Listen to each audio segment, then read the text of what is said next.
Hafalan Al-Quran 30 juz itu tidak mudah. Dan pahalanya juga besar jika orang-orang sudah hafal ayat-ayat Al-Quran, apalagi sampai dengan 30 juz. Tapi bagaimana dengan adanya temuan chip yang kita bahas berikut ini? Jika di awal perkembangannya berupaya menanam chip di dalam batok kepala manusia, kini tidak lagi seperti itu karena mempertimbangkan luka dan resiko pasca operasi. Apa temuan terakhirnya? Pada mulanya setiap orang juga pasti setuju dan mengapresiasi karena orientasinya adalah untuk mengobati orang-orang yang gangguan jiwa atau katakanlah untuk orang-orang geger otak akibat tabrakan dan lain sebagainya. Memang sistem ini awal mulanya juga berisiko tinggi karena mengoperasi batok kepala manusia dimasukkan chip itu. Tetapi kini teknologinya sudah mulai mengarah ke hal-hal yang ramah, seperti diantaranya cukup mempergunakan helm atau menempelkan chip pada bagian kepala, maka semua sistem di dalam kepala itu bisa terbaca oleh komputer. Begitu diantaranya. Jika dahulu begitu susahnya memberikan sebuah hafalan-hafalan kepada orang, katanya untuk memberikan materi hafalan lebih baik diberikan itu kepada anak balita. Sejak kecil memang otaknya masih jernih sehingga mudah menerima hafalan-hafalan itu. Beda dengan orang tua yang sudah terlalu banyak masalah di otaknya, sehingga ketika diberi ilmu hafalan-hafalan itu susah masuknya dan mudah lupa diantaranya.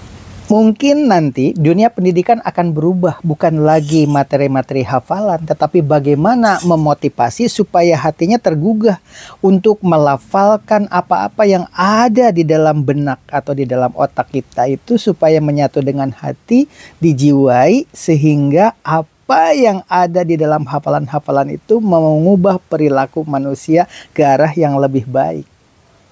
Mungkin peristiwa bagaimana caranya mempengaruhi manusia supaya bisa bergerak sendiri tanpa instruksi, tetapi mengembangkan perilakunya sesuai dengan arahan pemimpin seperti berikut ini tidak berlaku lagi. Coba kita dengarkan ini bagaimana upaya memberikan motivasi supaya manusia-manusia di dalam sebuah organisasi itu bisa bergerak sesuai dengan instruksi. Neuralink merupakan puncak dari pengembangan komputer atau Brain Computer Interface (BCI). Upaya memotivasi sumber daya manusia di dalam organisasi seperti tampak berikut ini tanpa chip karena belum ditemukan pada saat itu. Mari kita saksikan. Dunia ini memerankan hukum kekekalan energi. Ada yang orang IPA mana? Coba hukum kekekalan energi itu apa sih, Bu? Yang keras. Energi itu adalah tidak bisa diciptakan dan tidak bisa dimusnahkan. Itu kan? Tapi bisa dijadikan energi yang lain. Tolong Bapak dan Ibu camkan baik-baik. Bukan ilmu eksaknya yang Bapak terima, tetapi ini adalah ilmu filsafatnya. Teori-teori dan ilmu-ilmu itu mungkin bisa dimasukkan ke dalam chip dan ditempelkan di dalam batok kepala manusia, maka manusia akan hafal dengan sendirinya. Elon Musk akan segera merealisasikannya. Tersiar kabar para ahli teknologi komputer telah berhasil menguji cobanya chip ini lewat binatang seperti monyet dan babi. Sumber daya manusia supaya bisa bergerak sesuai dengan visi misi yang ada, maka tinggal tempelkan saja chip di kepalanya itu, atau chip-chip yang ada di helm itu tinggal mengenakannya ke kepala manusia yang sedang bekerja, maka sistem akan berjalan dan terdeteksi oleh sebuah komputer. Apakah demikian keadaannya? Tentu tidaklah. Jika demikian adanya, alangkah bahayanya negara karena perilaku manusia dikendalikan oleh chip-chip yang sudah realita yang ada saat ini. Tanpa mengetik tombol-tombol komputer, Tetapi cukup berkata-kata saja, maka semua kata-kata yang diucapkan manusia itu berubah menjadi huruf-huruf yang rapih di dalam sebuah layar. Tulisan yang ada di layar monitor pun bisa dirubah menjadi sebuah kalimat dalam bentuk bahasa yang ada di seluruh dunia. Sunda, Jawa, Batak, Inggris, dan lain sebagainya. Artificial intelligence seperti ini sudah direalisasikan di seluruh dunia. Nah, bagaimana dengan chip yang ditempelkan di kepala manusia? Makan kemarin sore. Bapak makan kemarin sore, energinya sekarang dipakai untuk berbicara ke Bapak dan Ibu. Yang tadi makan Bapak tadi pagi makan, mungkin nanti siang. Ini adalah hukum kekekalan energi yang harus Bapak Ibu sikapi hubungannya dengan kemo tadi kan. Ini yang Bapak bicarakan ada hubungannya dengan kemo. Hukum kekekalan energi itu. Kenapa? Coba ditarik bersama-sama. Energi itu tidak hilang. Dan tidak bisa diciptakan. Bapak sekarang nih kelihatan seperti emosi, seperti marah ya kan. Yang kesentuh hatinya akan tergerak, oh iya. Pak Deddy kemarin bilang begitu. Suatu saat nanti Bapak sudah almarhum, ingat Pak Deddy dulu marahnya Pak Deddy itu begitu gitu kan. Jadi waktu Bapak meninggal itu energi Bapak itu yang sekarang kedengaran sama lewat telinga ya kan. Bapak kan cain berkeringat, ini bicara berkeringat ini. Bicara begini kan berkeringat kan mengeluarkan energi kan. Tapi tidak hilang.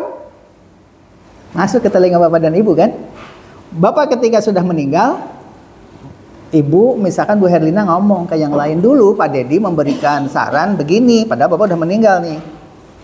Nah itu, akhirnya Bu Herlina memberitahu kepada teman-teman, misalkan Bu Herlina sudah jadi pejabat di KCD 3 atau di provinsi, misalkan begitu.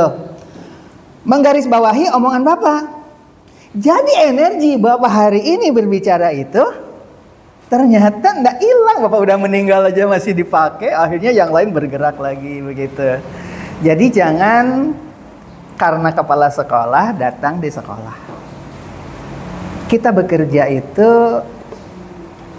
hukum alam saja, ingin mengalirkan energi yang ada di dalam diri saya itu menjadi energi positif. Jangan energi kucing-kucingan. Jangan energinya itu kayak odol. Dipijit ya keluar. Kalau nggak dipijit ya nggak keluar. Dan alhamdulillah tuh lambang. Bapak nggak punya ide seperti itu, tapi ternyata jadi ya kan, petunjuk arah kepala sekolah ruang sana, WC sana itu kan. Itu imajinasi Bapak dan Ibu. Para orang tua itu banyak pengalaman dan bisa bicara tentang masa lampau, dan hal itulah yang sering diterjemahkan oleh generasi muda atau kaum milenial. Coba kita dengarkan tentang pengalaman-pengalaman masa lampau yang diuraikan berikut ini. Dulu di SMA 1 Agus Salim itu para calon pemimpin itu ya adanya di Jalan Agus Salim, SMA Negeri 1. Wah, di situ ini calon-calon semua, tapi ternyata yang jadi pemimpin bukan dari situ. Dari SMA 3, dari SMA 2, dari SMA pinggiran yang baru-baru berdiri itu. Yang dari SMA 1 Agus Salimnya hampir tidak ada yang jadi pejabat. Kenapa begitu? Kembali ke hukum kekekalan energi. Dengarkan baik-baik. Jadi kalau Bapak bicara seperti ini itu nanti ada hubungannya dengan PPDB berdasarkan filsafatnya ya seperti itu. Ternyata aturan lama, jadi kepala sekolah itu jatahnya satu sekolah hanya satu calon kepala sekolah. Kalau di SMA 1 Agus Salim orang-orang hebat ngumpul di situ, begitu pencalonan kepala sekolah diseleksi, sekota dan kabupaten itu kan berarti hanya satu setiap sekolah ya kan? Akhirnya ternyata yang dilantik bukan dari SMA 1 Agus Salim setelah diadukan. Kan diadu kalau itu mah seleksi. Rekomendasi pertamanya adalah guru berprestasi. Kalau sekarang guru penggerak. Kalau punya sertifikat guru berprestasi juara 1, udah. Masa depan cerah itu.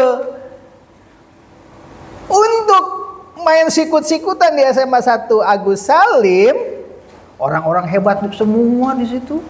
Nah, Bapak dan Ibu, itu sebagai bahan gambaran. Jadi ketika ditempatkan di SMA 2 Cikarang Barat itu, jangan merasa terbuang. Jangan merasa terbuang. Harus disyukuri, sebab pasti ada peluang-peluang seperti yang tadi Bapak katakan. Pak Nanang kan di sini satu-satunya orang yang jadi guru penggerak, ya kan?